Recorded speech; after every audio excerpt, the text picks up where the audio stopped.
Cek. Ibu-ibu kita mulai? Iya. Boleh bawa cemil-cemilannya ke sini juga kok. Kita santai aja.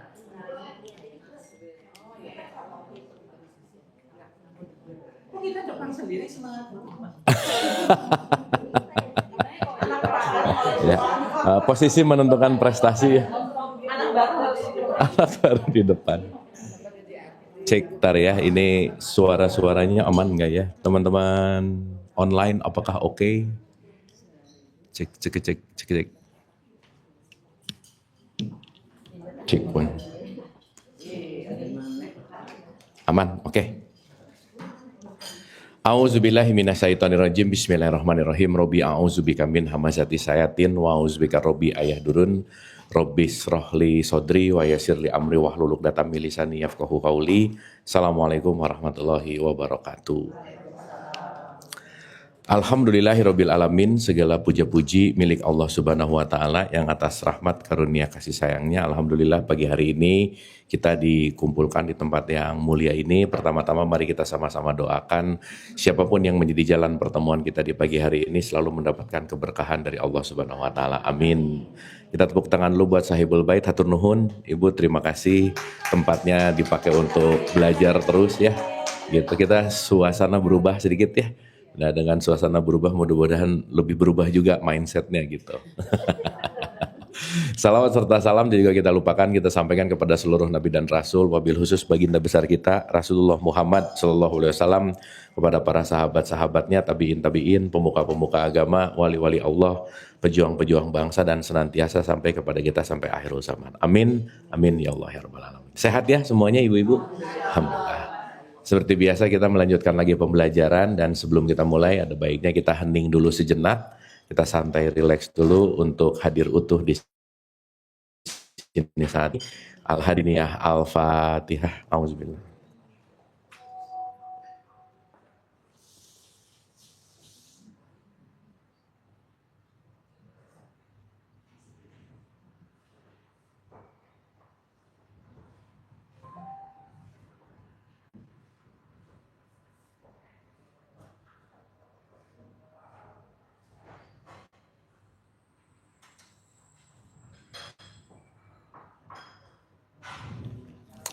Amin, amin, amin ya Allah ya Rabbal alamin. Turnuhun, terima kasih.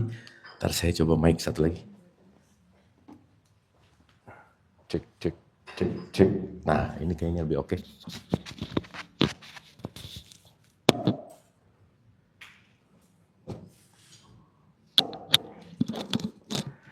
Oke, kita akan memulai long journey di modulasi khusus.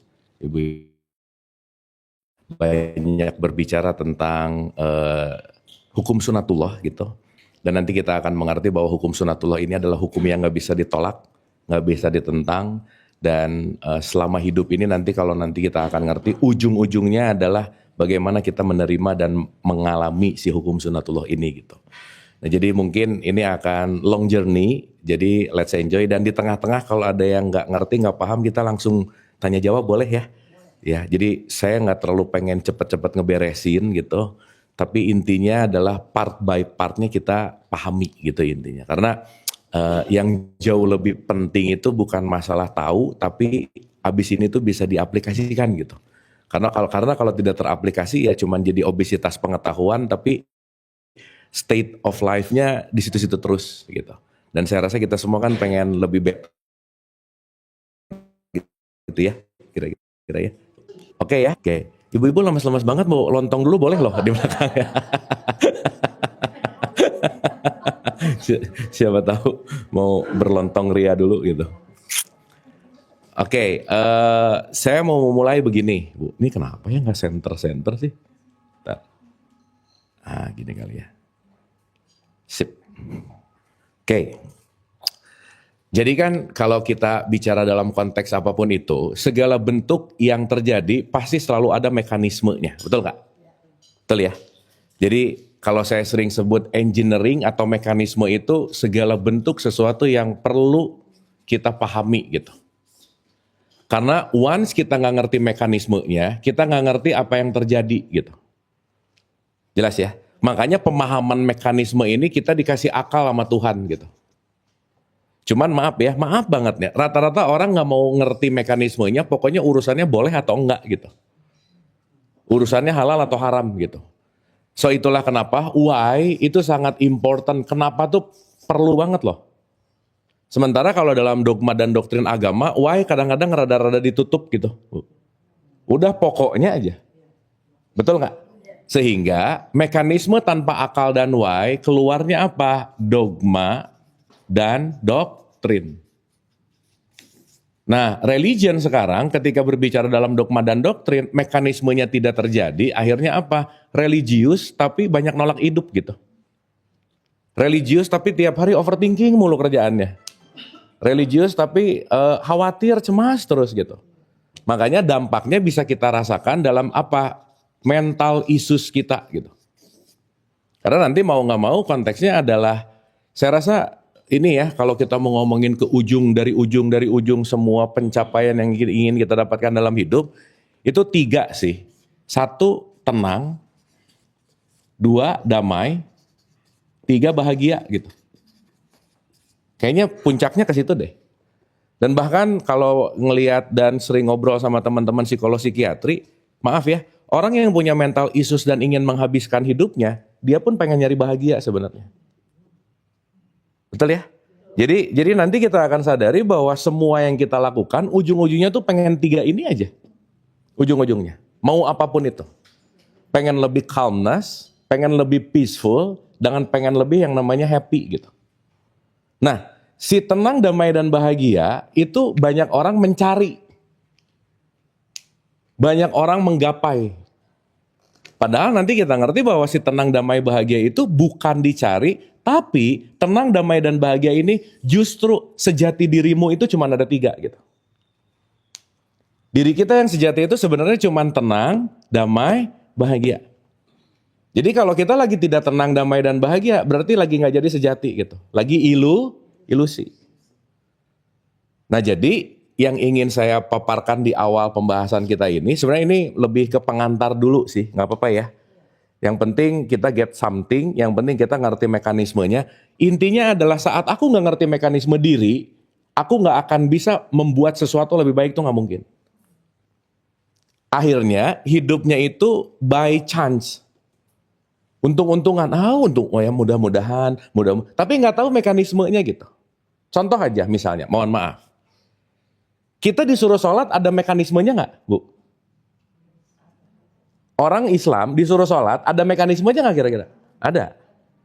Sekarang pertanyaannya, berapa persen orang yang ngerti sama sholatnya?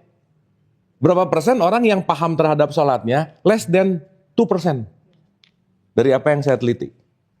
Mereka menjalankan sesuatu berdasarkan wajib, tapi nggak ngerti engineering atau mekanismenya gitu.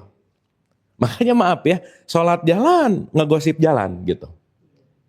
Sholat jalan, korupsi iya. Betul nggak? Sehingga terjadi dikotomis antara keharusan dan konteks yang namanya why dalam konteks yang namanya mekanisme gitu.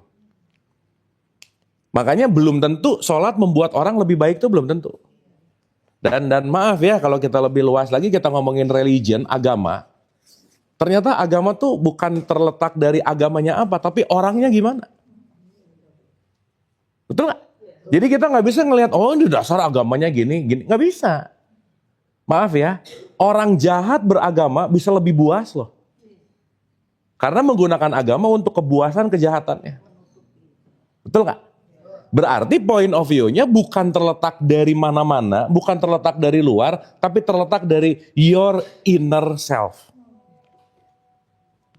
Terletak dari dirimu yang di dalam, dirimu yang sejati gitu. Nah, kebanyakan kita lupa sama diri yang sejati karena kenapa? Ya nggak pernah ditelaah. Sibuk dengan sesuatu yang terjadi di luar, maka dari kecil apapun yang kita pertanyakan, itu apa, itu apa, itu apa, ini apa, ini apa, ini apa. Keluar terus nggak, Bu? Iya. Saat kita keluar, kita kecanduan keluar, tapi ketakutan ke dalam. Maka hari ini banyak orang yang kecanduan pengen jadi orang lain, tapi ketakutan untuk jadi diri sendiri. Dia takut untuk jadi diri sendiri, kenapa? Kayaknya dia oke deh, kayaknya dia oke deh, kayaknya dia oke deh. Maka tipikal orang yang terlalu kecanduan di luar dirinya, dia nggak punya waktu untuk mengenal dirinya. Gitu. Ya sekarang yang terjadi gitu ya, maaf banget ya, urusan orang tuh bisa tahu banget loh. Dia tuh gini gitu, dia nggak kenal padahal ya. Terus diomongin lagi gitu ya. Terus habis itu dinikmati lagi ngobrolnya ya. Enak ya Bu ya. Ya, untuk diingat baik-baik ya. Salah satu ciri orang yang tidak bahagia adalah pasti sering ngegosip, pasti. Fix. Fix. Kenapa? Kalau orang lagi ngomongin orang, berarti orang lain lebih menarik dari dirinya. Benar? Berarti kalau orang lebih menarik dari dirinya nggak menarik amat. Jadi mendingan ngomongin orang lain gitu. Malu ya rasanya. Nggak malu sih, malu kalau sadar. Kalau nggak dinikmati, benar nggak? Dapat ya? Tar ini mati. Cek. Oh udah, oke. Aman ya, teman-teman YouTube oke kah? Di YouTube tuh akhir-akhir ini suka aneh, Bu. Oke, aman tapi ya mudah-mudahan ya. Oke, sip. Ini nanti rekamannya kan ada ya, Bu. Nanti di pertemuan berikutnya minimal sebelum H-1 ditonton 2 kali lagi. Jadi nggak ada alasan lupa, nggak ada ya. Oke, ini dapat dulu gini. Dapat dulu ya. Nah, sekarang saya mau membagi 2 nih. Ya, mau membagi 2. Ada yang namanya kholik, ada yang namanya makhluk. Oke? Kholik itu kreatornya, kholik itu penciptanya, makhluk itu yang diciptakan. Dalam menciptakan, gak mungkin kalau gak law atau disebut hukum. Contoh. Kalau dalam tradisi Islam, kholiknya disebut Allah. Jadi Allah itu nama pencipta. Jadi nanti kalau di tradisi yang lain menggunakan nama yang beda, masalah nggak? Enggak, cuma beda nama. Esensinya itu aja. Mau cai, mau banyu, mau water, mau air, esensinya itu terus. Cuman beda aja disebutin namanya, betul nggak? Nah, orang yang jarang pakai akal, beda nama aja bisa berantem gitu. Ih nggak gitu, bukan Allah. Nah, itu pasti orang Sunda misalnya.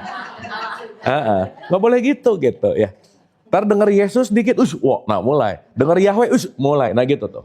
Nah itu resolusinya agak rendah sih. Tapi nggak apa-apa. Karena kita nggak bisa memaksakan orang resolusi naik itu nggak bisa. Ya, jadi kita ngerti dulu bahwa once kita mengerti mekanismenya, everything clear. Berarti banyak pertentangan dalam diri karena nggak ngerti mekanismenya. Itu aja. Sip ya. Makanya hidup ini adalah long life education. Belajar tanpa berhenti untuk ngerti mekanisme kholik gitu. Jadi Bu maaf ya, sampai detik ini nggak ada orang yang sudah tercerahkan, nggak ada. Sampai detik ini nggak ada orang yang udah Islam, nggak ada. Semuanya berproses terus tercerahkan, semuanya berproses untuk terus Islam. Karena hidup ini adalah ongoing proses.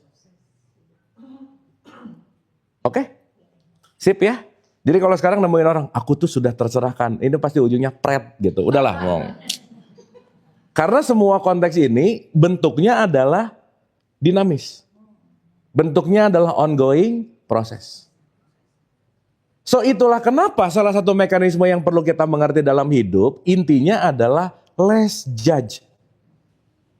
Jangan menyimpulkan hidup itu perlu koma. Dah, contoh, kayaknya aku orang tua yang gagal deh. Udah tuh, dia udah memberikan kesimpulan, aku orang tua yang gagal. Padahal besok masih bisa diperbaiki nggak kira-kira? Nah gitu. So maaf ya, dalam konteks ini nanti kita akan ngerti, dalam hidup itu nggak ada yang gagal, yang ada belajar gitu. Sip ya. Meskipun belajar gagal terus ya tetap belajar gitu. Gagal lagi, buset dah gitu lah. Nanti pertanyaannya gitu-gitu mulu gitu ya. Dan orang tidak akan berubah karena hanya idenya, tapi dia berubah karena ketidaknyamanannya. Saat nggak nyaman pasti berubah.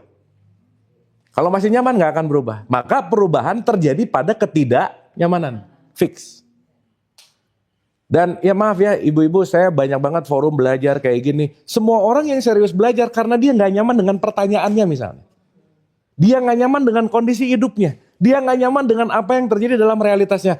Seeking for answer gitu. Jadi kita perlu say thanks kepada problem anyway. Tanpa masalah kita nggak mungkin ke jalur ini. Kita say thanks kepada orang yang menyebalkan, orang yang nggak asik. Kenapa? Mereka semua yang akan membawa kita menuju jalan mengerti mekanisme. Gitu. Jadi boleh saling berterima kasih sama temannya ya. Karena menyebalkan. Ya, soalnya tadi ada yang langsung refleksnya, makasih ya gitu. Ya, refleks tuh nggak bisa bohong ya, nggak apa-apa sih ya. Iya, nggak. Ya, yang pasti soal. Nah, ya. Kalau teriak suami itu suara hati biasanya.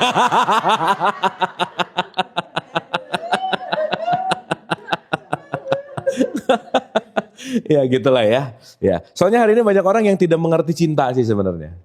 Gitu. Karena konteks cinta itu sekarang dipahami dengan kamu milikku gitu. You are mine. You are in my control gitu. Itu bukan cinta, itu namanya attachment. Nah, nanti kita akan ngerti itu. Udah jangan ngomong cinta dulu pagi-pagi ya. Nah, ya. Kembali ke mekanisme. Karena nggak ngerti mekanisme ini nanti panjang lah ceritanya gitu. Ya. Sampai sini clear? Jadi yang akan kita bahas adalah mekanismenya. Maaf ya, kalau dalam tradisi Islam, tata cara yang paling basic yang sering kita dengar itu namanya syariat. Tapi syariat belum tentu didalami dengan pemahaman mekanisme. Makanya di tradisi Islam, pemahaman esensi mekanisme disebut tasawuf gitu. Ini nanti ngomonginnya kepada hakikat gitu kira-kira. Nah cuman yang sangat populer di masyarakat Indonesia justru di wilayah ininya nih. Makanya di kita urusan kunut nggak kunut bisa berantem. Atahiyatnya gini berantem. Ya, tarawih 11, 23 berantem, betul nggak? Karena mereka tidak melihat mekanismenya, mereka melihat barang jadinya.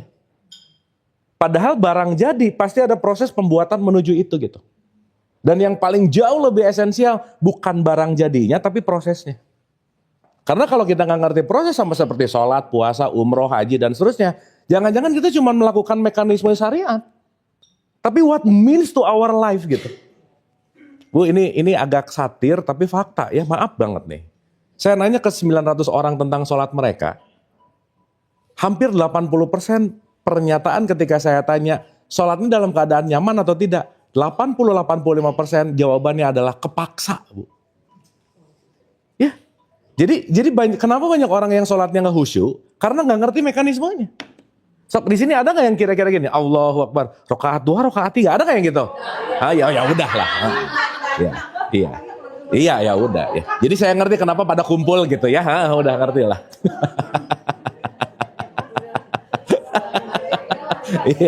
Iya. Berarti kan bukan di mekanismenya kalau begitu, betul nggak? Ya. Sampai sini oke? Sampai sini oke? Satu lagi ya, kita pemanasan dulu nih. Di luar holik itu namanya makhluk. Jadi yang namanya holik, yang namanya creator, dia pasti punya hukum. Dia pasti punya law. Dan yang namanya makhluk nggak bisa ngelawan hukum ini. PR-nya bukan ngelawan tapi menyelaraskan.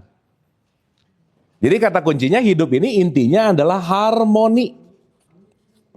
Harmonize. Nah ibu-ibu maaf ya. Orang yang bisa selaras adalah orang yang adaptif. Jadi kalau kita nggak adaptif, kalau kita resist untuk berubah, all the best. Nggak akan bisa ngapa-ngapain aja. Karena yang akan bertahan adalah yang berubah. Karena tidak ada yang abadi dalam kehidupan kecuali perubahan. Dan perubahan itu sesuatu hal yang paling PR sih dalam hidup gitu. Oke? Aduh diam-diam gini ibu-ibu. Oke ya? Dapat ya? Oke, jadi sekarang mau datang kayak gini setiap hari ada 3 kelas tapi nggak berubah, nothing change saja. Nggak akan ada perubahan aja. Makanya yang sering saya ulang-ulang, mending tahu 1 ayat dikerjain daripada tahu 1000 ayat dipakai debat gitu. Ini kan sekarang kerjaannya dihafal mulu. Ngerti enggak? Dikerjain enggak gitu. Tapi bangga dengan hafalannya. Kita tuh salah mengalamatkan soleh solehah gitu. Ih soleh banget, kenapa? Rajin pengajian. Ih belum. Ibu-ibu pulang pengajian langsung solehah nggak kira-kira? Enggak, baru tahu.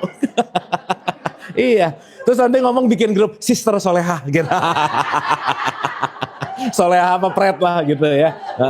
Ya nama grup boleh-boleh aja sih. Ya. Iya kalau nama grup boleh-boleh aja. Iya. Ya. Ya ingat ya. Soleh tidak terletak dari knowledge tapi terletak dari how we harmonize with law gitu. Bagaimana kita terharmonisasi dengan hukum gitu. Oke? Oke ini? Nah, pengantar 2. Ini 1 tadi, ini di save ya. Jangan lupa di save. Ini pengantar 2-nya. Pernah dengar gak kata innalillahi wa inna ilaihi rojiun? Pernah dengar? Oke. Innalillahi wa inna ilaihi rojiun itu kaitannya kebanyakan urusan ngomongin mati. Betul gak? Padahal ini cuma mau ngomong semua hukum dariku dan kamu hanya akan bisa kembali kepada hukumku, titik. Kamu gak bisa kabur dari hukum saya gitu. Anyway, kita gak bisa kabur dari hukumnya Allah, ya gimana orang di dalam hukumnya Allah sendiri. Betul gak? Karena mau gak mau, suka gak suka, kita hidup di dalam hukumnya. Makanya Allah itu meliputi. Allah itu apa? Contoh. Allah dekat apa jauh? Nah, barusan jawab dekat gara-gara mengalami, gara-gara tahu.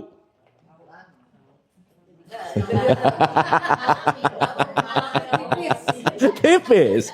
Nanti jawabannya, Allah dekat apa jauh? Dekat. Kata siapa? Kemarin pengajian ustadznya ngomong gitu. Nah, itu namanya tahu. Tapi ngalamin nggak? Belum tentu. Jadi maaf ya, tahu ilmu akhlak, belum tentu orangnya memiliki akhlak yang baik gitu. Clear? Dapat ya?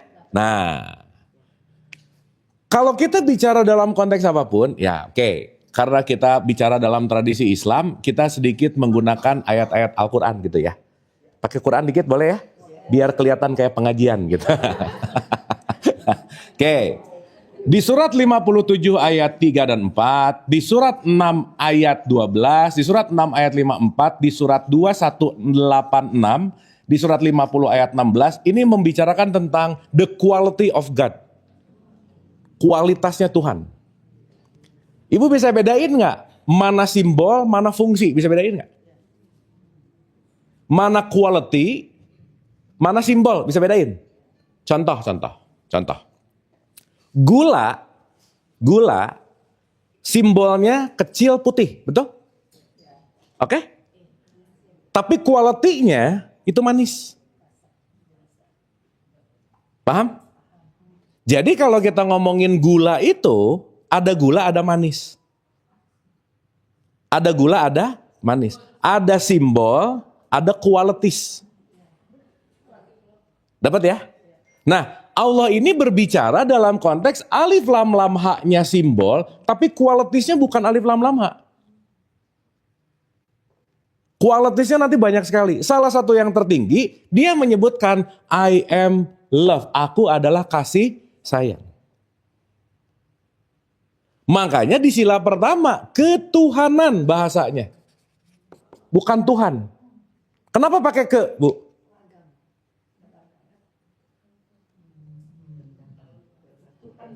Hah?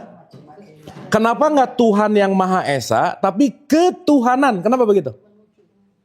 Karena kalau ke-nya ada di depan, dia lagi bicara qualities, sifat. Oke? Ya, kalau Tuhan mungkin agak bingung ya. Saya gini, bisa nggak orang lagi ngomong gila kesetanan? Bisa nggak? Berarti qualities setan lagi ada di dia gitu.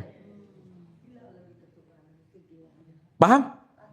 Berarti kita mau ngomongin setan, mau ngomongin apapun, bahasa esensinya ada pada qualitiesnya. Oke ini, contoh. Contoh-contoh. Kita masing-masing lahir di tempat yang berbeda, keturunan yang berbeda, nama yang berbeda, jabatan yang berbeda. Bisa begitu? Tapi semua di ruangan ini kualitasnya adalah manusia. Paham? Siapapun yang kita lihat di luar kualitasnya adalah manusia. Maka kemanusiaan kadang-kadang tertutup oleh simbol. Betul nggak? Ketika kita ngelihat yang satu jenderal, yang satu tukang becak misalnya, mohon maaf, akan cenderung lebih menghormati yang mana? Kenapa? Tidak melihat kualitas, tapi melihat simbol. Sampai sini oke? Oke?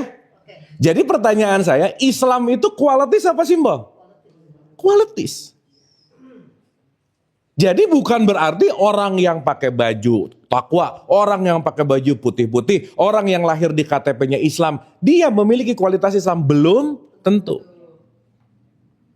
Maka ada identitas, ada nilai. Sampai sini oke? Aduh, diam-diam gini ibu-ibu. Dapat ya? Dapat ya? Tapi wajahnya tuh kayak paham gitu.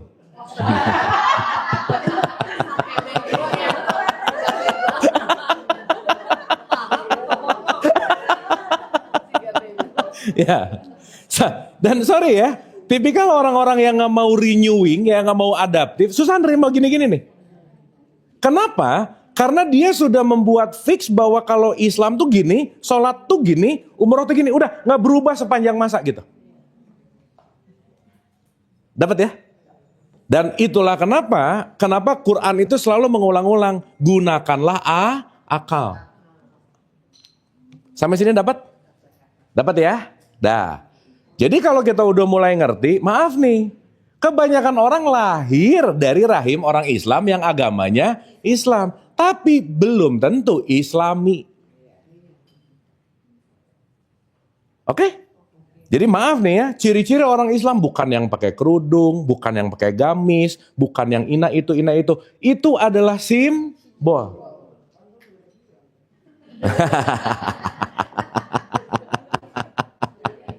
Siap ya?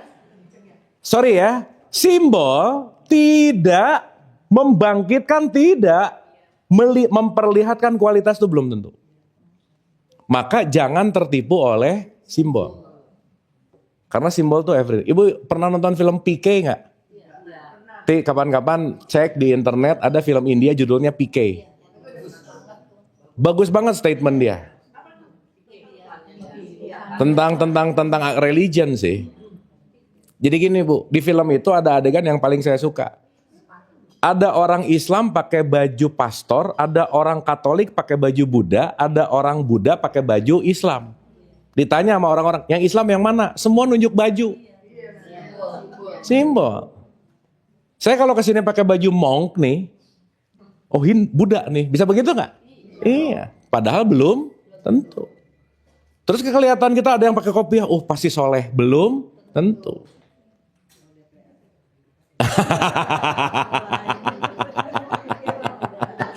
ya udah aja sih. Ya. Oke, sampai sini oke ya. Karena ini yang akan breaking old model dulu, Bu. Jadi ibu-ibu saya mau garis bawahi dulu ya. Ini punten pisannya karena faktanya begini. Lepas usia 35 sampai 40, kita akan terpenjara oleh program lama, udah gitu aja. Jadi memang 35-40 ke atas usia itu pasti akan sulit banget untuk reprogramming self itu susah banget. Bukan nggak bisa, tapi effortnya besar. Maka kalau kita tidak berusaha untuk reprogramming program yang udah kita pakai puluhan tahun, itu nggak akan changing aja udah. Jadi ingat ya, salah satu perubahan diri terjadi dari perubahan yang namanya kebiasaan atau yang disebut habits gitu. Semuanya apapun itu. Oke? Termasuk cara berpikir habits nggak? Iya habits banget. Cara berpikir itu habits. Nah makanya kenapa kita belajar gini? Supaya pikirannya jadi out of the box. Kalau pikiran udah out of the box, kita lagi stopping, diam, berhenti dari pola lama gitu kira-kira. Jadi intinya pakai bahasa gampangnya, kita sudah punya pola dan sekarang memperbaharui pola lama gitu kira-kira. Dapat? Sampai sini oke? Dah, saya balik nih. Innalillahi wa inna ilaihi rajiun. Dari Allah dan akan kembali ke Allah. Artinya apa? Aku, kamu apa, bagaimanapun kamu hanya akan bisa bersimpuh sama aku aja udah. Makanya maaf loh ya, ibadah itu bukan urusan rajin sholat, Bu. Bukan. Sholat itu alatnya. Ibadah adalah bagaimana aku menerima apapun yang dihadirkan dalam bentuk kenyataan. That's it. Karena nanti kita akan mengerti bahwa konteks yang namanya ilaihi rojiun kembali kepada Allah, bukan urusan mati tapi kembali kepada hukumnya. Sampai sini oke? Berarti kalau kita mau bicara hukum tertinggi dalam hidup nggak bisa enggak. Itulah yang disebut sunatullah. Hukumnya Allah. Dalam bahasa yang sering kita pakai sekarang itu disebut hukum semesta. Hukum alam. Kita nggak bisa ngelawan nature. Dan kita yang bisa kita lakukan adalah menyelaraskan diri dengan nature. Sampai sini oke? Berarti sekarang saya tanya, kalau kita mau selaras dengan nature, perlu ngerti nature-nya diri kita nggak kira-kira? Nah itu intinya. Jadi Bu, dalam beberapa pertemuan ke depan, ini kalau mau pakai nama hashtagnya, back to your nature gitu. Jadi back to the nature itu bukan main ke gunung, bukan. Ya boleh-boleh aja sih gitu. Aku lagi back to the nature nih, main ke gunung selfie gitu. Bukan gitu ya. Ya boleh-boleh aja sih, tapi nggak gitu poinnya gitu. Paham ya? Jadi ini adalah perjalanan kembali kepada dirimu yang sejati. Back to your nature. Sampai sini oke? Oke? Ini kalau agak lebih dalam langsung nangkep bahwa semua nature-nya adalah dia gitu. Apa yang bukan dia? Jelas ya? Makanya nanti kita ngerti konteksnya adalah back to the nature adalah knowing your true self. Mengenal jati diri. Yang kita semua udah lupa gitu. Jadi jangan lupa ibu-ibu, hidup ini semua orang adalah amnesia massal. Udah gitu aja. Lupa gitu. Makanya Quran nanti sering mengingatkan dengan kata-kata ingatlah. Ingatlah. Berarti kalau ingatlah udah ada atau belum? Berarti nature kita semua udah ada atau belum? Jadi pengajian ini mencari yang baru atau mengembalikan ke nature? Ah gitu, sip. Pinter, mantap. Oke? Karena udah pinter kita udahan aja ya. Makan nih. Ya, Salfok nih sama Yamin ya memang ya. Oke, ini yang kedua. Next, berarti kita diliputi oleh hukum ini nggak? Iya dong. Saya kasih contoh ya, nama-nama hukum ini salah satunya. Misal, kita sebut namanya tabur tuai. Mau di Jepang, mau di Indonesia, mau di Eropa, mau di US, nanam cabai keluarnya pasti cabai. Oke? Berarti tuai, berarti orang yang beribadah kepada Allah adalah orang bertuai. Ya harusnya. Tapi karena nggak ngerti hukumnya apa, akhirnya ibadah tapi nggak selaras dengan tabur tuai. Tabur tuai, ibadah aja, sholat. Allahu Akbar, selesai. Dia baru nanam cabai, umroh di depan Ka'bah. Ya Allah, tumbuhkanlah durian. Durian tumbuh nggak? Kenapa? Lah hukumnya kamu nanam cabai keluar cabai. Cabai-cabean. Clear ya? Nah jadi jangan-jangan doa tuh bukan urusan masalah doa yang quote and quote gimana ya? Nah.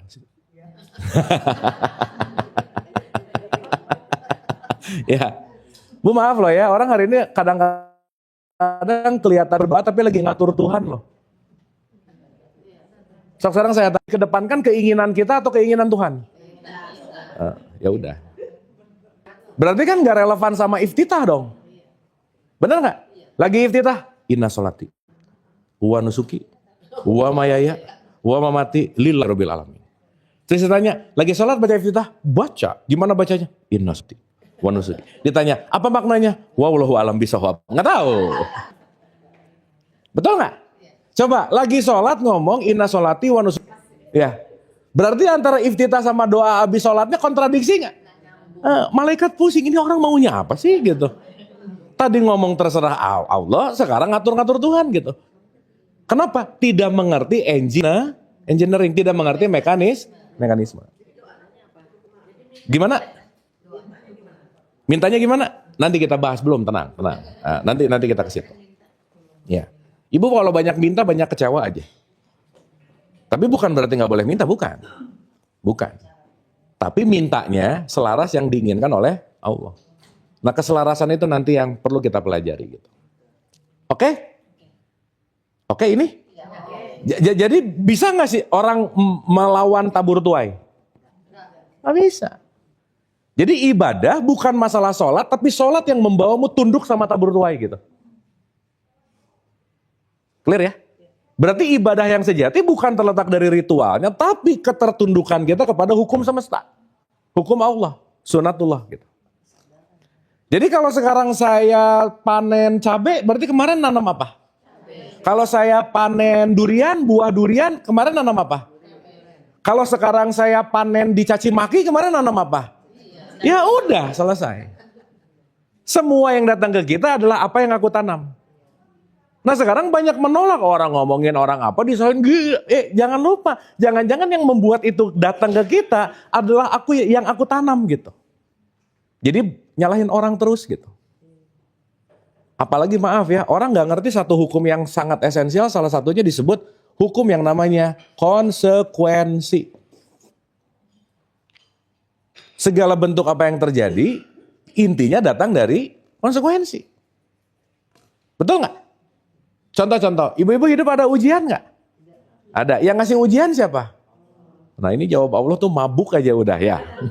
Enggak lah, semua yang datang ke kita konsekuensi. Betul nggak? Sehingga ketika ada apa-apa, Allah mengujiku, kata Allah, siapa yang nguji gitu.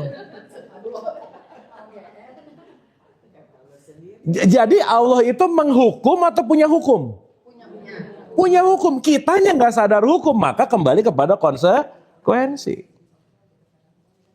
Jadi emang sih Bu, banyak banget orang yang nyalahin Allah sehingga dia tidak mengambil tanggung jawab gitu. Allah lagi nguji, itu kalau uji rada-rada bagus sih. Kalau udah mulai nggak bagus ngomongnya gini, Allah mengazab gitu. Itu lebih dalam lagi. Makanya kalau ketemu atau nengok orang sakit kan kata-katanya klasik ya, udah ujian, gitu nggak? Atau nggak udah cobaan, gitu nggak?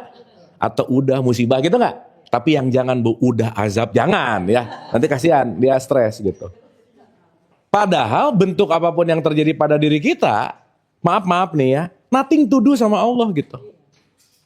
Yang ada sama konteks yang namanya hukumnya Allah. Berarti apa yang terjadi pada diri kita tergantung siapa? Makanya di surat 42 ayat 30, musibah apapun yang terjadi pada dirimu disebabkan oleh perbuatan tanganmu sendiri. Sip ya? Dan kebiasaan paling gampang yang terjadi pada egonya manusia, menyalahkan.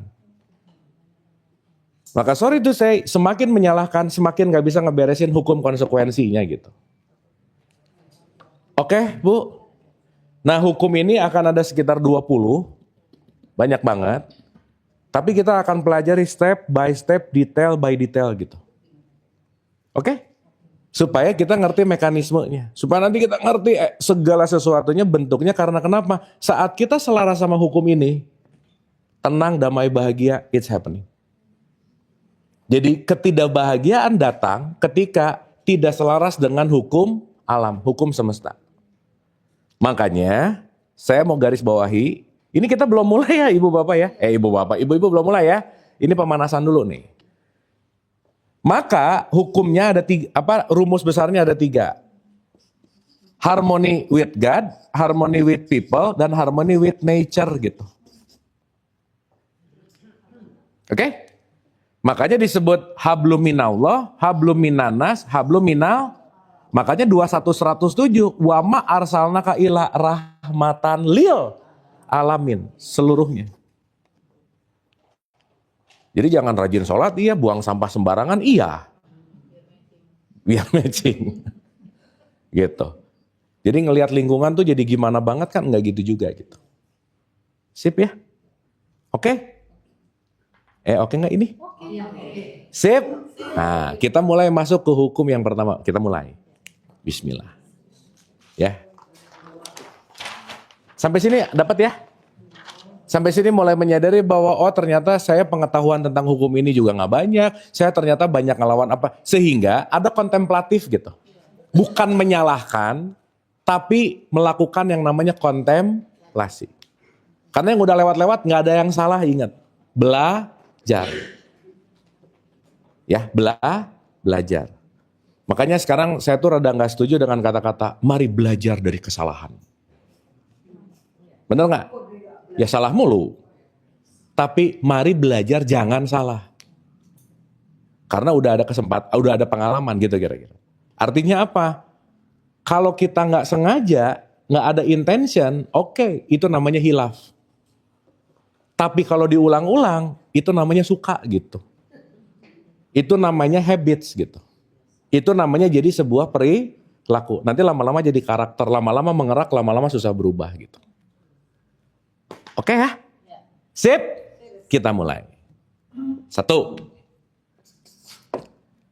Ada kata-kata, hukum yang pertama saya akan sebut dalam bahasa Arabnya itu disebut tauhid. Apa Bu? Oke, pernah dengar kata tauhid nggak? Apa sih tauhid? Ini. Tahu, benar. Ntar ya, ini kenapa sih? Oke. Apa Bu, kalau dengar kata tauhid, apa yang ceting gitu? Yang apa namanya? Yang kira-kira pop up dari pikirannya apa? Gimana? Mengakui keesaan Tuhan. Nice. Kita bicara tentang mengakui keesaan Tuhan. Pertanyaan berikutnya, esa itu apa? Satu. Tuhan satu. Satu gini. Hah? Kayak gini. Kalau satu itu bisa di apa namanya diwujudkan dalam konteks yang namanya ini satu, ini dua, gitu nggak kira-kira? Berarti kalau satu bisa jadi setengah nggak? Bisa. Berarti itu konteksnya namanya bilangan, katakanlah begitu. Tapi yuk kita mulai mengerti, esa itu nggak ada urusannya sama 1, 2, 3, 4, 5, nggak ada. Tapi esa itu artinya menyatu. Apa? Menyatu. Berarti Tuhan yang Maha Esa maksudnya apa? Ketuhanan yang Maha Esa maksudnya apa? Kesifatan Tuhan yang nggak pernah bisa terpisah dari apapun dan siapapun. Berarti kualitasnya selalu ada pada makhluknya nggak kira-kira? Nah gitu. Oke? Aduh diam gini ya, ulangi.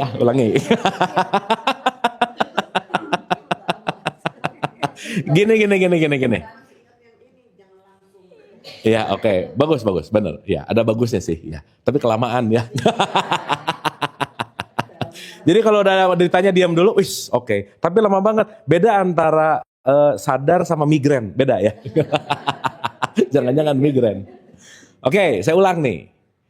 Kalau menyatu itu berarti tidak terpisahkan. Oke? Contoh. Ibu-ibu bisa lihat spidol ini? Oke. Lihat, ingat baik-baik. Begitu maram, spidolnya nggak ada di tangan saya, tapi bisa ada di pikirannya. Oke? Sekarang saya tanya, pikiran dan ibu-ibu menyatu nggak kira-kira?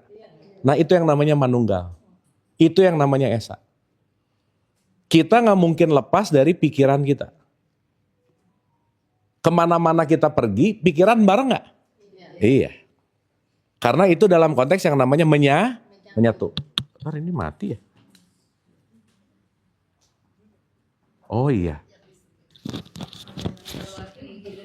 Ya, ini tuh tadi ada noise. Oke. Sampai sini oke dulu? Paham ya? Berarti kalau bicara tentang esa, tauhid itu dasar katanya dari ahad. Makanya disebut kul hu Allahu ah. Berarti kalau kul hu Allahu ahad berarti siapapun itu menyatu dengan Allah gitu kira-kira. Betul?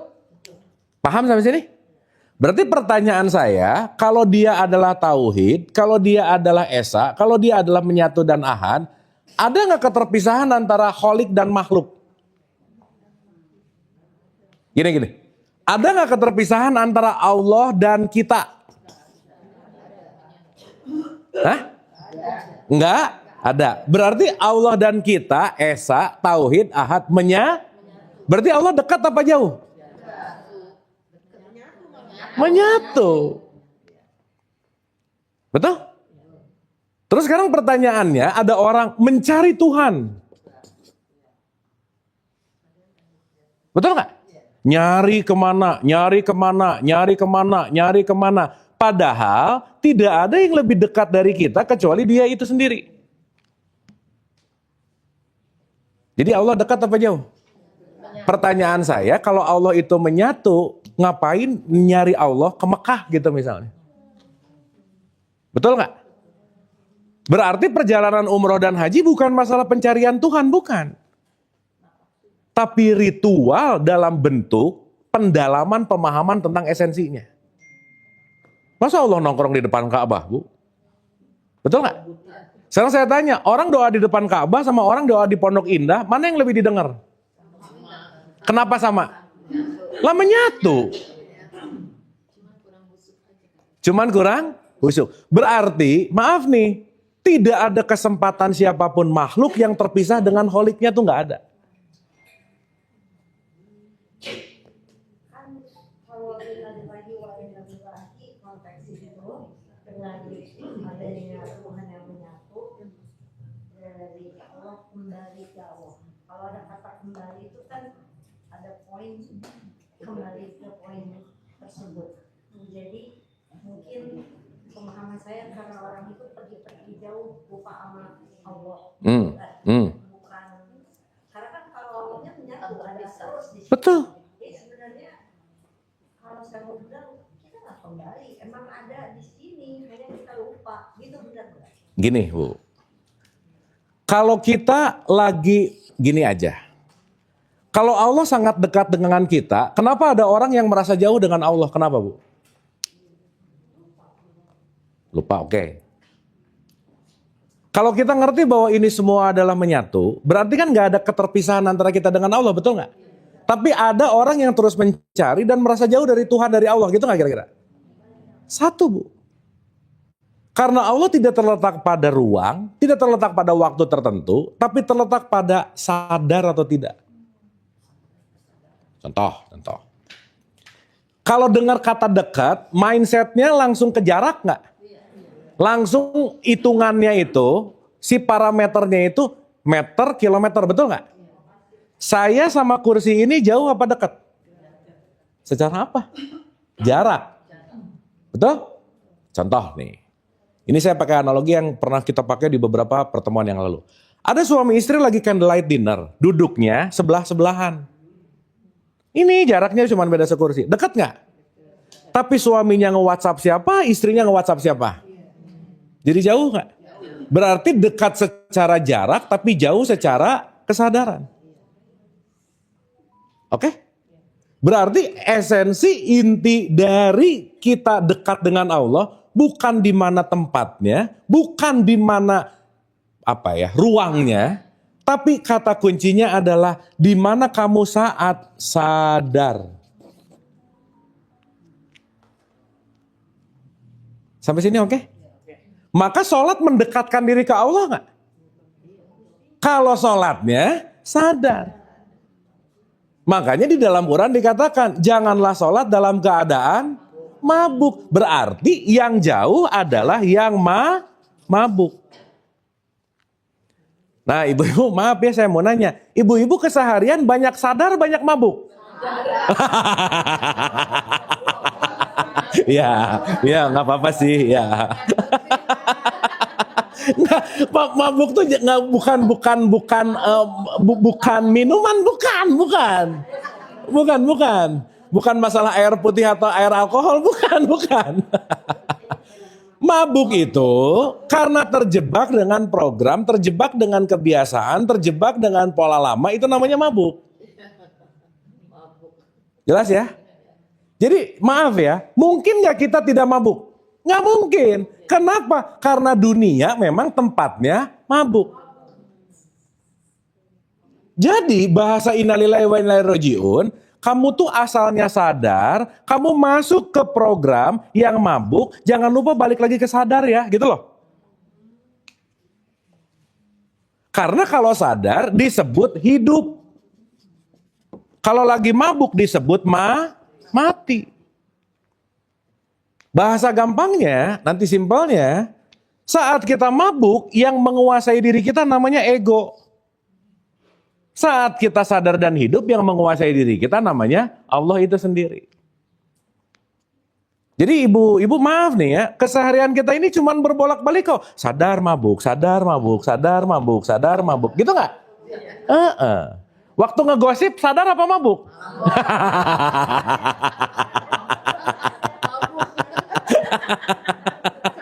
Iya, tapi menyenangkan nggak? Menyenangkan. Mabuk kok gitu. Kira-kira kalau lagi mabuk, mengambil keputusan tepat nggak? Enggak. Salah. Maka sebaiknya ambillah keputusan saat sadar. Oke sampai sini? Gitu Bu, kira-kira. Jadi ilaihi rojiun bukan kembali pulang mati, bukan.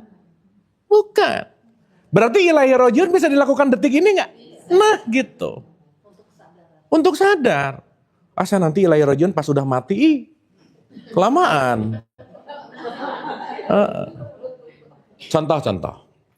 Contoh ya. Nih saya kasih analogi. Ibu oke sampai sini? Dapat ya? Supaya kita tuh nggak ngawang-ngawang tentang Allah gitu loh Bu. Allah di langit ketujuh, jauh banget. Kita serahkan segala sesuatu kepada yang di atas. Yang mana?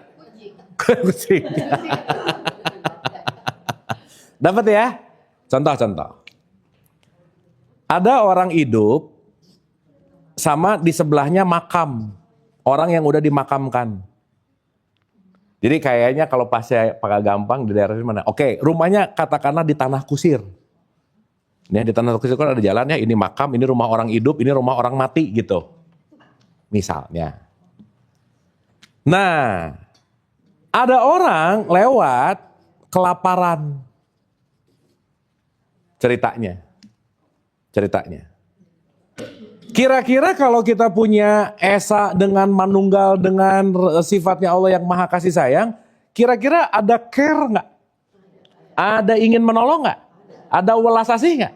Sekarang saya tanya, si mayat yang udah dikubur bisa nolong orang lapar nggak? Udah jelas.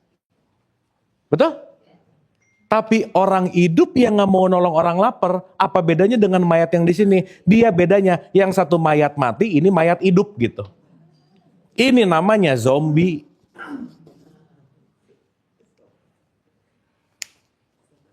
Jelas ya?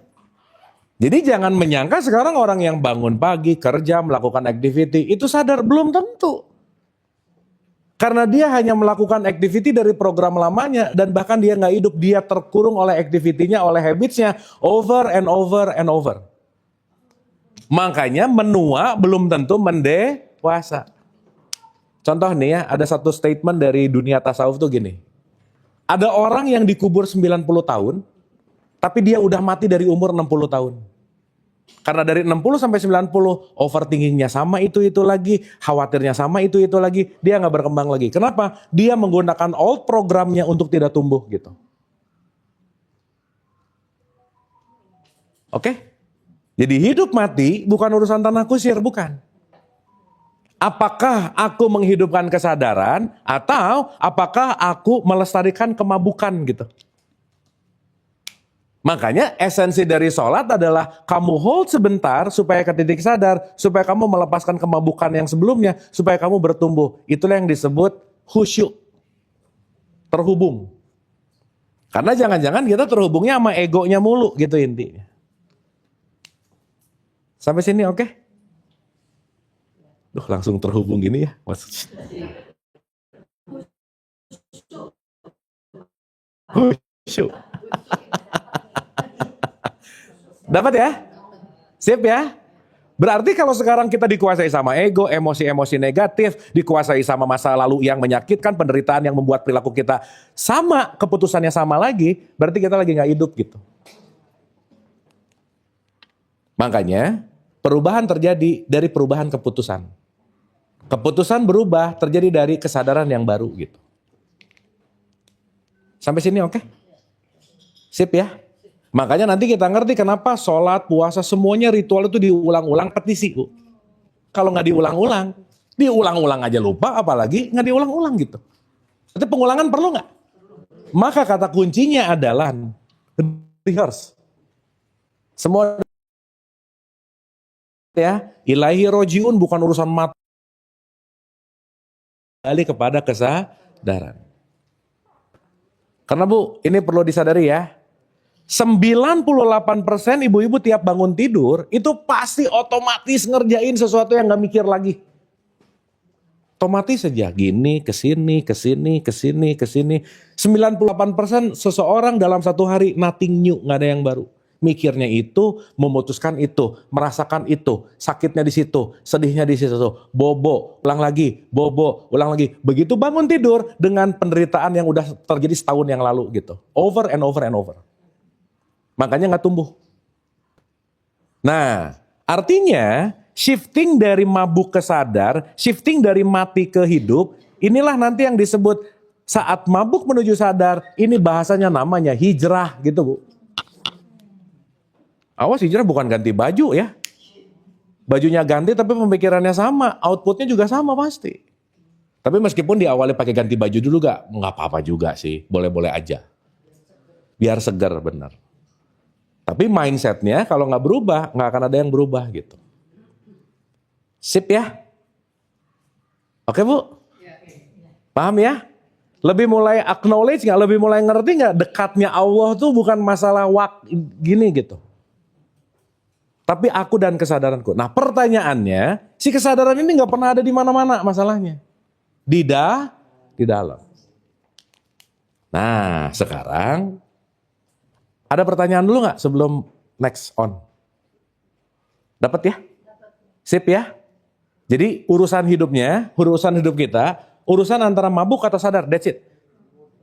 Kalau sadar berarti ilaihi rojiun, kalau mabuk berarti lagi pergi. Kalau mabuk berarti yang menguasai diri ilusiku, kalau sadar berarti yang menguasai kesadaranku. Nah, si ilusi ini memang rata-rata lebih banyak terjadi dalam kehidupan. Contoh ilusi itu gini Bu. Ada masa lalu, ada masa depan. Ibu-ibu sering hidup di masa lalu, di sekarang atau di masa depan yang mana? Seringnya. Suka nggak mau ngaku gini ya. Ada nggak craving masa lalu gitu sekarang bete? Ada gitu nggak? Ada nggak nanti belum terjadi sekarang khawatir? Ada nggak? Nah seberapa sering bete dan khawatir itu dalam keseharian? Tolong dicek aja. Kalau itu sering terjadi berarti jarang sekali hidup dalam wilayah kesadaran. Kenapa? Terjebak sama past, terjebak juga sama future. Bu masa lalu beneran ada nggak?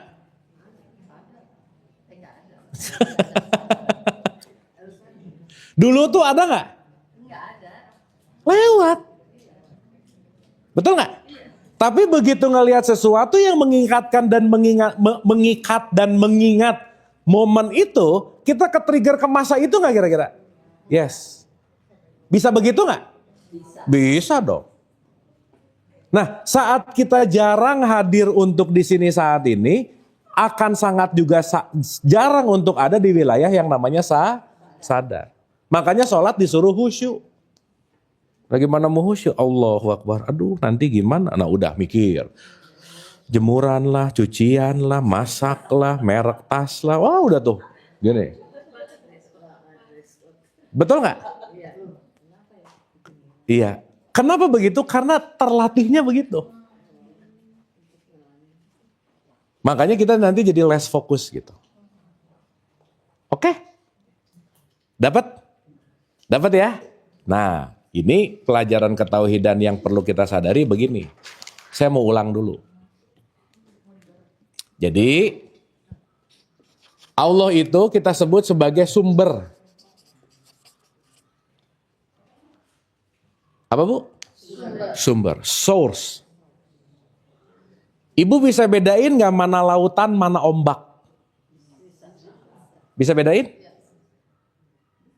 Dari bentuk, shape, simbol beda. Tapi lautan dan ombak, source-nya sama gak? Sip. Saat si ombak jadi ombak, dia bingung, lautan di mana ya? Itu aneh pertanyaannya. Betul? Karena lautan terjadi, itu datang dasar basic source-nya adalah dari lautan. Maka tercipta jadi ombak. Berarti ombak dan lautan terpisah nggak? Hah? Oke, tapi yang beda apanya? Tampilannya. Jadi Allah ini lautan, semua manusia adalah ombaknya. Paham gak nih? Ulang. Ada lautan, di ujung-ujung pantai jadi ombak. Betul? Lautan yang di belakang santai, tapi di sini gitu. Ketika lautan menjadi ombak, si ombak ini bagian dari lautan gak kira-kira? Begitu jadi ombak ya kalau pakai bahasa puisi itu kan ombak berlarian. Bergulung, berlarian, silih berganti gitu kira-kira. Jadi itu dia menjadi shaping ombak 1, ombak 2, ombak 3, ombak 4, ombak 5 dan begitu gak kira-kira? Tapi saat dia mengombak, mau gak mau at the end balik lagi ke lautan gak kira-kira? Itulah innalillahi wa inna ilaihi rojiun. Nah, semua ini adalah lautannya. Sumber ini adalah lautannya. Dan yang kita lihat adalah ombaknya. Paham? Berarti kalau kita melihat ombak, sadar dari lautan yang sama, setiap ombak sumbernya sama nggak? Nah, itu maksud saya. Maka hukum yang pertama itu disebut the law of oneness. Hukum kesatuan ilahi. Semua datang dari sumber yang sama. Semua datang dari laut yang sama. Cuman mengombak dengan shape yang berbeda-beda gitu. Sampai sini oke? Sip? Nah, maksud saya, kalau orang sadar, pasti dia ngelihat lautnya bukan ombaknya. Paham? Kalau orang gak sadar, lihat mereknya, lihat bedanya, lihat warnanya, lihat. Melihat yang gak esensial. Dia lupa bahwa yang dia lihat, dasar utama source-nya, sumbernya sama. Maka disebut innalillah. Paham sampai sini? Makanya la ilaha illallah. Maksudnya apa? Tidak ada ombak kecuali hanya lautan. Ya, dari lagunya menentukan angkatan sih, nggak apa-apa ya. Memori nggak bisa hilang sih memang ya, nggak apa-apa sih. Ya, nggak, saya sama sekali nggak tahu lagu itu Bu. Dapat sampai sini? Dapat? Kira-kira kalau orang sadar bakal berantem gara-gara beda agama nggak? Bakal berantem gara-gara beda suku nggak? Bakal berantem gara-gara beda mazhab nggak? Nyatanya ada yang berantem nggak? Nah, ya ada aja ya. Sip ya. Berarti benci sifat alami kita bukan? Diajarkan. Dilatih lagi. Betul nggak? Makanya nanti akan ngerti ya, ibu-ibu maaf banget. Sedetik begitu lahir kita ditipu habis-habisan sama ibu bapak kita. Habis-habisan ditipu aja. Diprogram, diinstal untuk melepaskan, untuk membuat sekat antara lautan dan ombak gitu. That's it. Jadi nanti kita akan ngerti bahwa orang tua ini berpotensi besar untuk menginstal anaknya. Potensinya besar sekali. Karena nanti kita akan ngerti alur dari warisan didikan sangat memengaruhi tingkat kesadaran siapapun itu. Oke? Hari ini banyak kontemplatif ya dia. Dikit-dikit dia. Paham ya, tapi ya.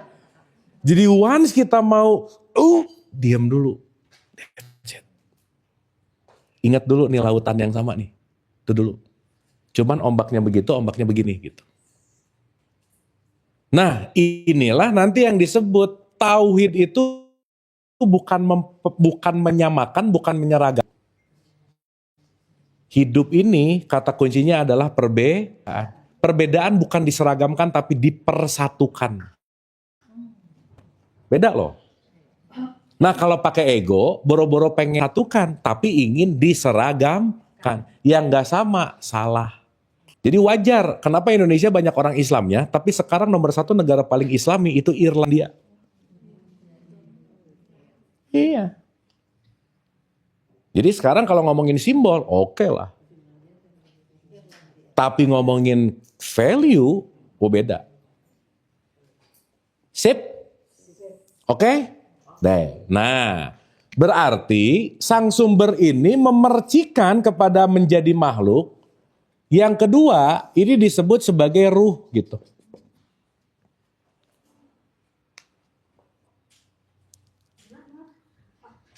Sang sumber, sumber ini memercik menjadi ruh namanya. Mulai tuh dari lautan, memercik atau mewujud menjadi ombak. Gitu. Berarti sekarang saya tanya, seruangan ini percikannya datang dari sumber yang sama nggak? Tetangga? Beda negara? Kenapa pada berantem? Mabuk. Iya. Sip ya? Kenapa? Dia nggak sadar kalau semua yang aku lihat adalah percikannya. Sok, ada yang bawa Quran nggak?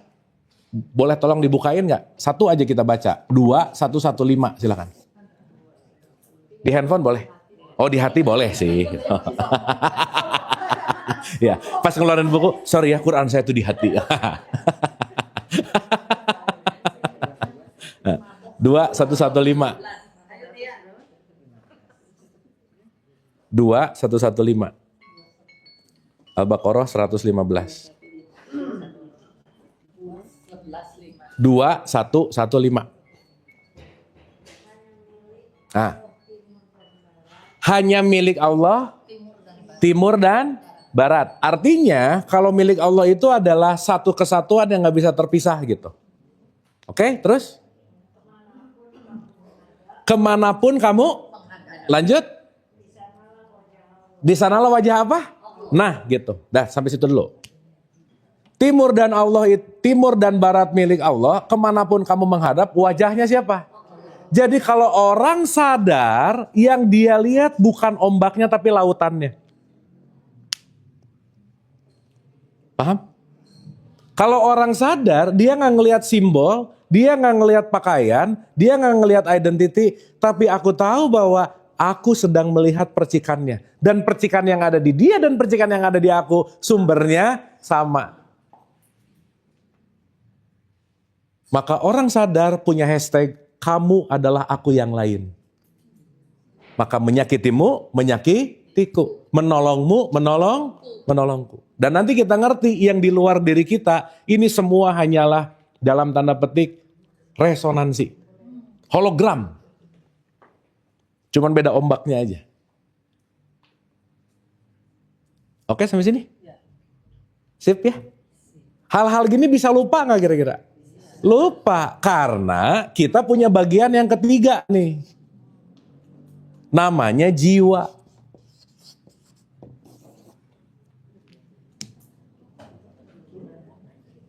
Jelas? Dan dari mulai sumber percikan dan jiwa diwadahi dengan tubuh fisik namanya jasad. Kira-kira dari semua ini pisah-pisah, pencar-pencar atau bareng mama kita di sini sekarang? Bareng. Maka semua ini disebut aku. Maka karena ada partikelnya, maka di Quran sering disebut kami. Pernah dengar nggak? Gitu. Ya, kau dan aku benar. Tapi di Quran ada kata-kata kami nggak? Kami ciptakan. Kenapa kami? Karena di sini partikelnya enggak satu. Betul nggak? Untuk membuat anak perlu ada kami nggak? Iya dong, perlu ada bapak, perlu ada ibu, perlu ada proses, perlu ada jasad, perlu ada jiwa. Semua jadi satu kesatuan nggak? Maka kami menciptakan.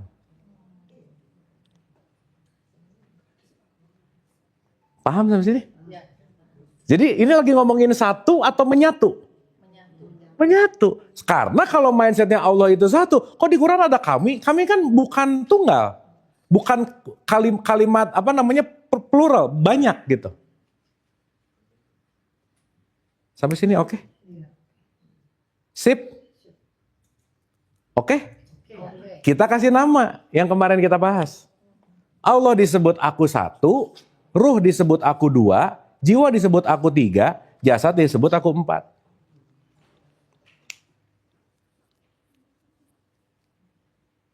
Nah, dari semua kesatuan ini, kalau kita ngelihat esensi yang lebih dalam lagi, kita akan melihat segala sesuatu. Intisarinya adalah semuanya adalah aku dua gitu.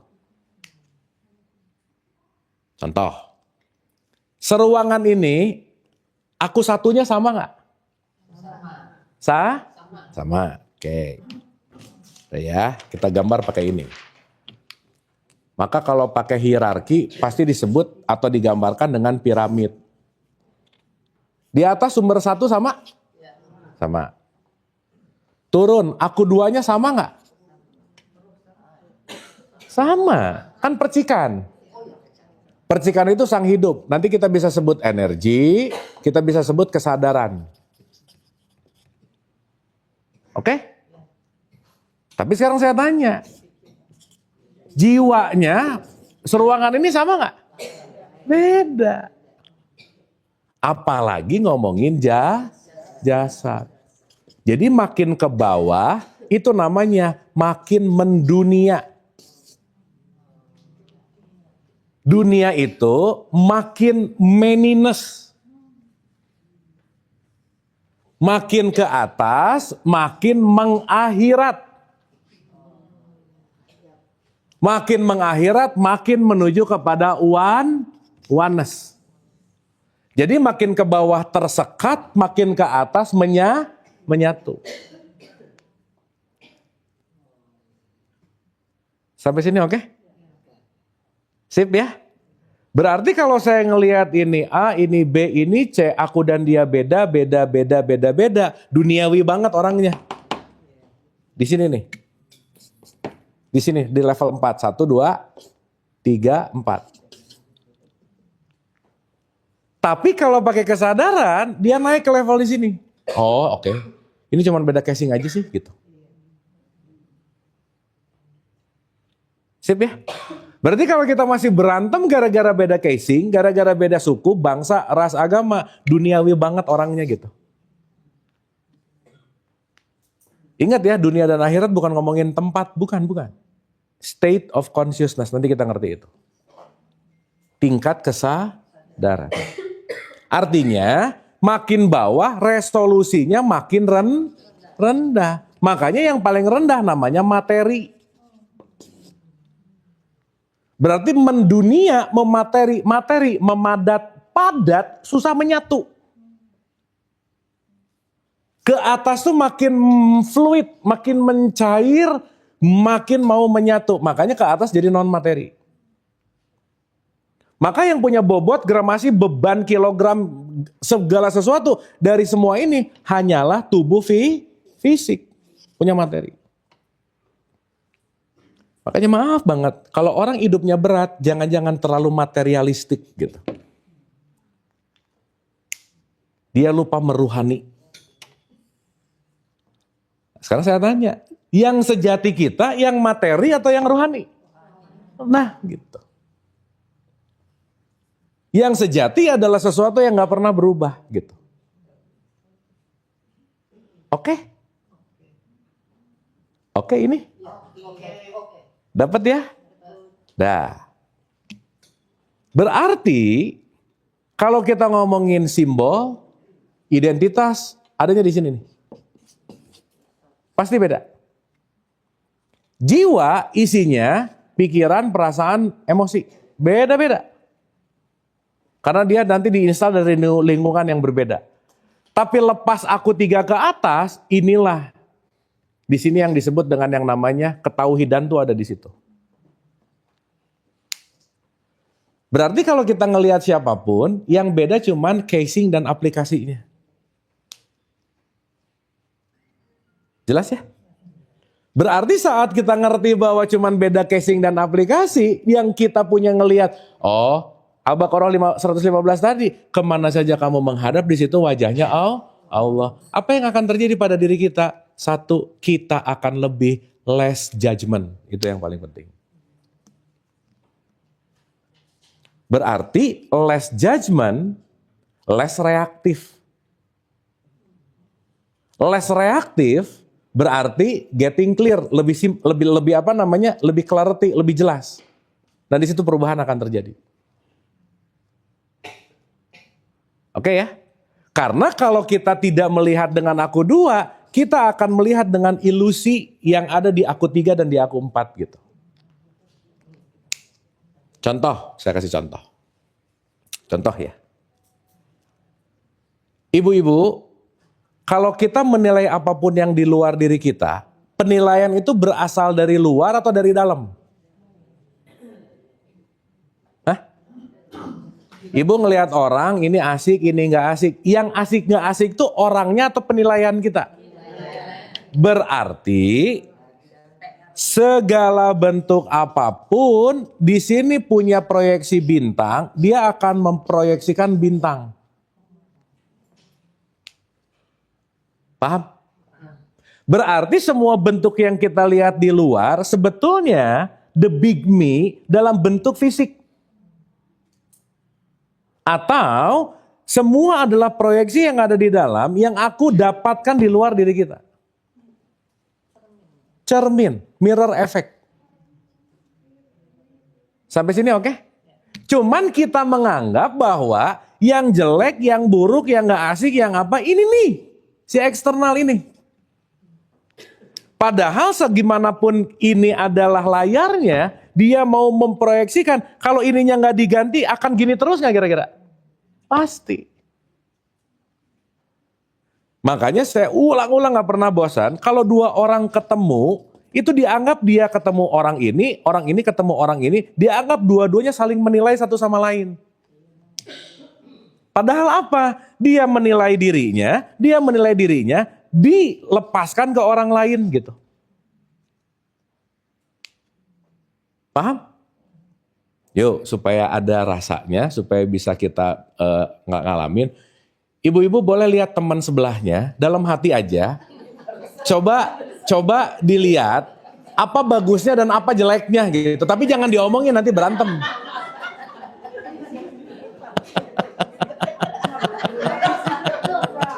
Benar ya? Sok lihat aja. Oh, tapi jangan diomongin nanti ribut ya, di dalam hati aja. Oh, bagusnya ini, bagusnya ini, bagusnya ini. Oh jeleknya ini kayaknya nggak oke, kayaknya oke. Kenapa Bu? Nah, beda apanya?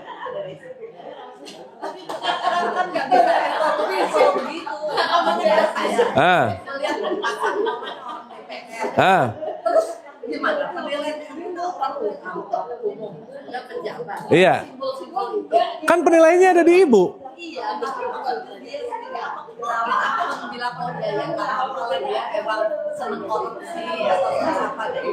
Iya, gini.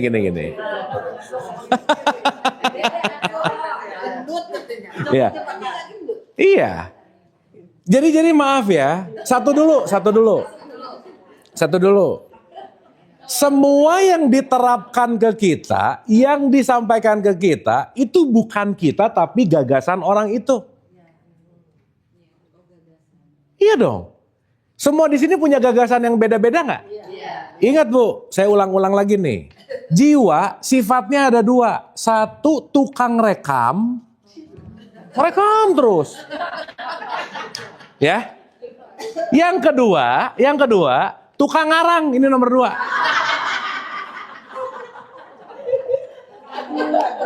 Iya. Jadi ngerekam terus habis itu ngarang. Berarti kalau orang ngomong sesuatu tentang kita, karangan dia nggak kira-kira? Iya udah. Jadi Ibu tadi dibilang, ih kamu gendut, gampang Bu. Emang beres. Selesai. Tapi sakit hati. Yang menyebabkan sakit hati berarti bukan omongannya. Berarti ada luka di dalam. Atau emang beneran gendut sih.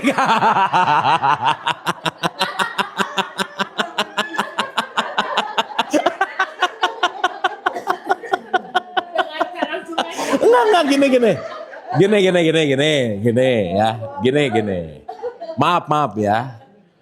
Orang gendut dibilang gendut marah bukan karena gendutnya. Karena dia merasa kalau gendutnya nggak bagus gitu. Iya. Contoh. Bu maaf ya. Mau nggak mau, suka nggak suka, semua yang terproyeksi kita banyak terinstal dari sesuatu di luar diri kita. Namanya program. Bener. Harus gini, harus gitu. Itu namanya model. Kita tuh dapat modeling dari faktor eksternal. Di mana modeling yang viral dianggap yang oke. Makanya kalau dari model yang sangat populer yang membentuk menjadi mindset bersama, itu yang menjadi karakter kebersamaan. Yang cantik tuh gini, yang jelek tuh gini. Akhirnya jadi makna nggak? Nah. Oh iya benar. Sebenarnya bukan bodoh amat sih Bu. Gini, bodoh amat itu tidak menyelesaikan luka, tapi menutupi. Tapi yang kalau mau dipilih lebih asik lagi dari bodoh amat, menerima. Ikhlas. EGP itu bagus, emang gue pikirin tuh bagus, tapi semakin emang gue pikirin dan gak memikirkan, justru semakin dipikirin. Sok Ibu perhatiin, semakin Ibu benci semakin datang di sini. Bener gak? Iya. Berarti urusannya bukan gak dipikirin, diterima. Nah, saya balik ke sini. Contoh nih. Ada anak lahir pesek. Pesek aja. Dah. Secara mental model bersama, yang keren, yang mancung. Masuk gak ke jiwanya? Masuk gak ke rekamannya? Ke karangannya? Jadi mulai ngarang. Oh berarti yang pesek jelek ya. Ngarang tuh. Dia maknai. Pesek jelek, dirinya pesek. Karena yang bagus adalah mancung. Temennya ngomong, pesek lu, sakit hati gak? Sakit hati bukan karena peseknya, karena karangannya dia bahwa pesek itu jelek. Karena benar. Paham ya? Nah Bu, once kita ngerti mekanisme ini, 99% masalah hilang Bu. Karena semua problem manusia, masalahnya cuma ada di sini nih. Selesai. Termasuk tadi, ini anggota A, ini B, ini koruptor, ini apa. Semuanya karangan kita. Iya, ibu kayak kenal aja, satu. Dua, kita nggak tahu aslinya. Tiga, nggak tahu gimana mekanismenya. Kita bisa takut gara-gara berita yang belum tentu kejadian. Iya, gini.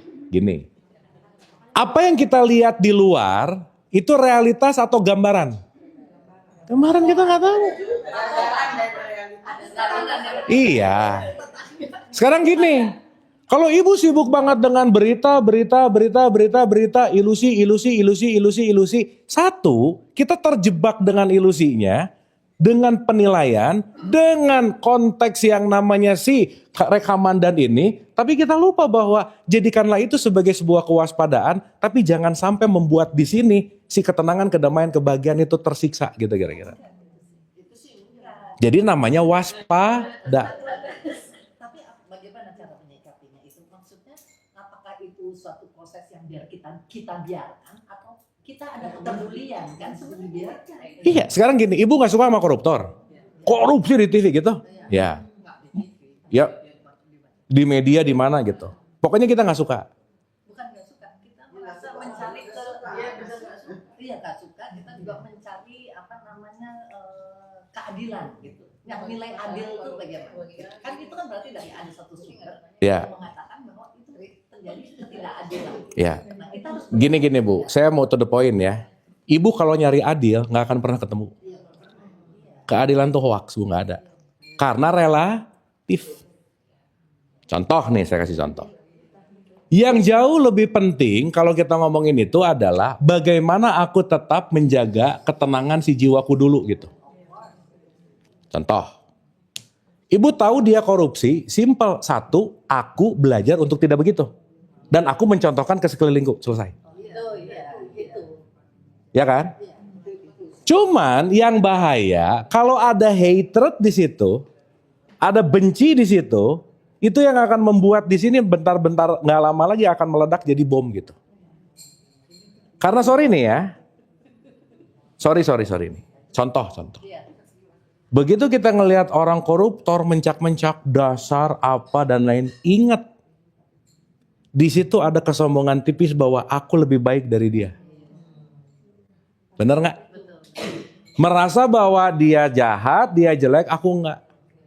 Dan jangan lupa Bu, jangan-jangan aku merasa lebih apa dan lain-lain, maaf banget, akunya belum mendapatkan kesempatan, gitu aja. Loh, nggak tahu loh. Karena dia punya kesempatan korupsi, aku bilang dia koruptor jelek dan lain-lain karena akunya belum punya kesempatan. Kalau di switch tempatnya, kita bisa lebih bahaya dari dia. Bisa begitu nggak kira-kira? Nah, itu maksud saya. Sehingga, Bu, kalau koruptor, korupsi apa salahnya sih? Kan kerjaan koruptor ya korupsi. Bener nggak?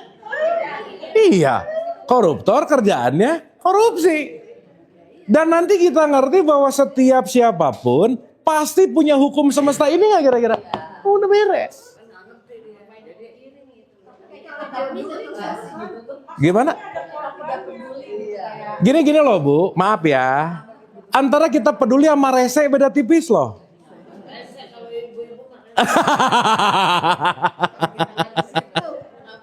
Paham ya?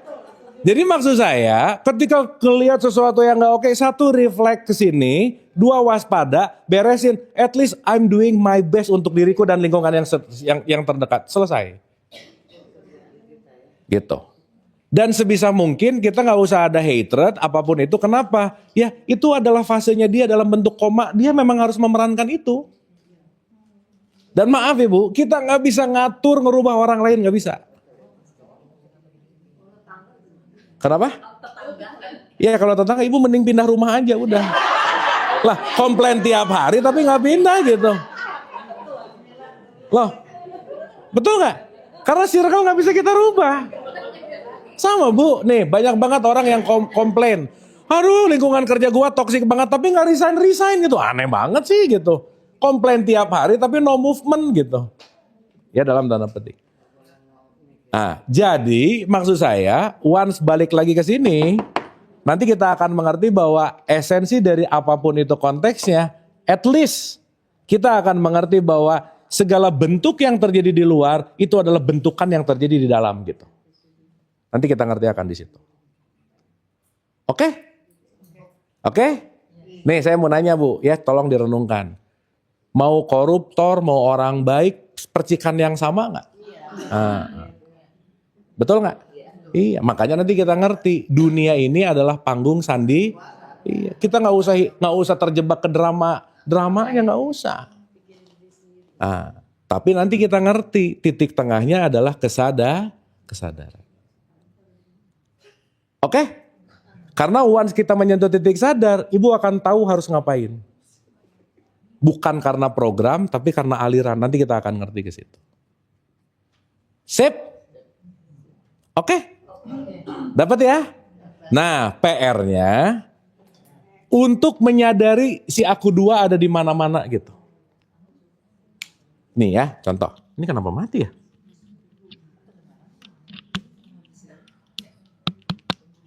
Ntar Bu, entar. Takut. Cek. Oke. Nah, saya mau mengulang dulu gini Bu. Ini ya, satu lagi aja. Nanti di pertemuan yang akan datang kita akan bicara, Allah itu akan hadir dalam realitas. Dalam apa Bu? Oke. Kita banyaknya ekspektasi. Betul? Berarti tiap hari kita hanya berantem ekspektasi melawan realitas. Oke? Berarti semua problem apapun bukan masalah yang di luar aja, bukan. Kenapa? Segala bentuk itu nggak sesuai sama ekspektasi saya gitu. Sekarang saya tanya maaf ya. Yang bisa dirubah realitasnya atau ekspektasinya? That's it. Ekspektasi datang dari kebiasaan. Nah, kalau kita pakai kesadaran yang kita lihat realitas, kalau kita pakai ekspektasi ego yang kita lihat dramanya gitu. Nah, PR-nya Bu, ya PR-nya. Setiap besok kalau apa yang datang bertamu ke kehidupan kita, kalau bisa pause dulu sebelum melakukan apa-apa. Pause dulu aja. Mau komen, baca lagi, baru enter. Mau posting, baca lagi, baru enter. Mau ngomong, diam dulu, baru ngomong. Mau ngapa-ngapain, ada diam dulu aja. Jeda sesaat aja udah. Supaya kita belajar berpindah dari kebiasaan lama ke kebiasaan baru gitu kira-kira. Jadi belajar untuk tidak menjadi otomatis gitu kira-kira. Pindah ke mode manual Bu. Paham? Karena kalau mode otomatis terus, ibu mau belajar gimana pun, nggak akan berubah aja. Kenapa? Karena yang akan kita rubah nanti sebetulnya bukan masalah pelajarannya yang banyak, bukan, tapi yang diaplikasikan menjadi perilaku gitu. Oke? Dan nanti begitu diam dulu. Abis gitu misalnya emang kebiasaan marah, diam dulu. Abis gitu marah lagi, nggak apa-apa juga sih, boleh-boleh aja. Tapi at least kita punya ini nih. Nanti karena kita akan ngerti gerbang membuka masuk ke kesadaran. Nanti kita bahas itu nih berikutnya. Dan mulai ngerti bahwa oh kemana aku melihat. Jadi satu jeda ya. Yang kedua Bu, ini satu ya. Dua aja ya, jangan banyak-banyak. Belajar selalu humble. Dah itu aja. Belajar selalu ngelihat lautannya. Mau gimana pun lautannya yang dilihat. Mau gimana pun lautannya yang dilihat. Karena kata kuncinya kalau kita ngomongin oneness, yang kita sadari bahwa kemana saja kamu menghadap, di situ wajahnya Allah. Oke? Saat kita mulai melihat apapun bentuknya adalah esensinya, kita akan getting something di situ. Karena ini akan menjadi modal kuat kita untuk masuk ke next chapter. Once susah ini nih, ini nanti yang akan jadi salah satu dalam tanda petik key, salah satu kunci utama itu adalah humble itu sendiri gitu. Oke? Nanti kalau ini dinaikin, tingkat ngomongin orang turun, ngebenci orang turun, kepo sama urusan orang turun, gitu aja. Nanti lama-lama kita akan ngerti bahwa jangan-jangan selama ini terlalu sibuk mikirin yang bukan diri sendiri gitu. Jadi jangan-jangan external world-nya lebih besar dari internal world. Oke? Sip ya? Nah nanti kalau dalam tradisi Islam ini semua disatuin, ini lagi belajar apa sih? Lagi belajar sholat namanya. Sholat itu terhubung kepada kesadaran. Ritualnya yang 5 kali. Nah nanti kita bahas pelan-pelan. Makanya inti dari sholat adalah khusyuk. Khusyuk itu di mana? Ada jeda di situ. Oke? Sip? Dapat sesuatu hari ini? Sip. Jadi Bu, sekali lagi ini kita punya waktu 1 bulanan ya ke next chapter. Kalau bisa setiap hari dimulai dari kesadaran ini aja. Begitu ada apa-apa pause dulu. Lebih tenang. Begitu apa jangan rusuh gitu. Jangan reaktif. Tapi belajar lebih responsif. Oke? Sip ya? Dilatih, kita ketemu di hukum yang kedua. Hukum yang kedua disebut hukum getaran nanti. Ya. Karena nanti kita akan merubah getarannya. The law of energy, the law of frekuensi dan vibrasi. Gitu. Ada pertanyaan?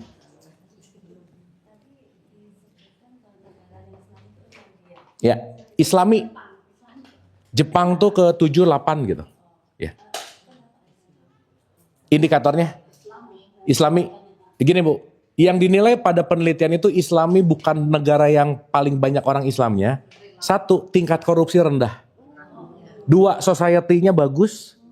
3, kriminalitasnya rendah. Yang kedua, growth dari ekonomikalnya bagus. Dan yang ketiga, pemerataan tingkat kesejahteraan. Gitu. Jadi bukan yang agamanya, bukan. Tapi esensinya gitu. Iya. Jadi Indonesia ini negara yang paling banyak orang Islamnya. Tapi nggak Islami banget sih gitu. Nah, gitu.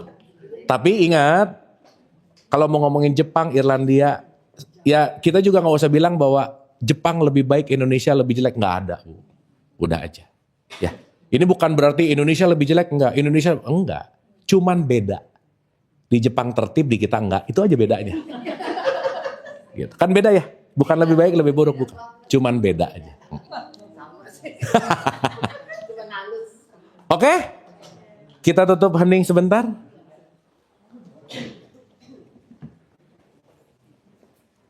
Al-Hadiniyah, Al-Fatihah, Auzubillah.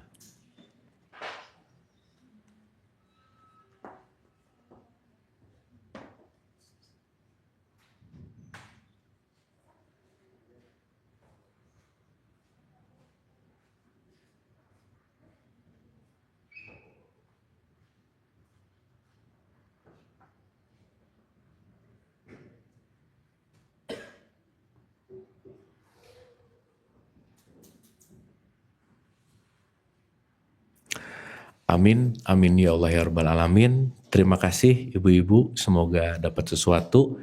Semoga kita bisa lebih terbuka dan lebih bisa menerima kenyataan. Dan yang paling penting ibu-ibu tetap sehat dan bahagia. Amin, amin ya Allah ya Rabbal Alamin. Mohon maaf lahir dan batin. Wabillahi taufiq wal hidayah. Assalamualaikum warahmatullahi wabarakatuh. Oh iya, foto. Itu rundown paling penting memang.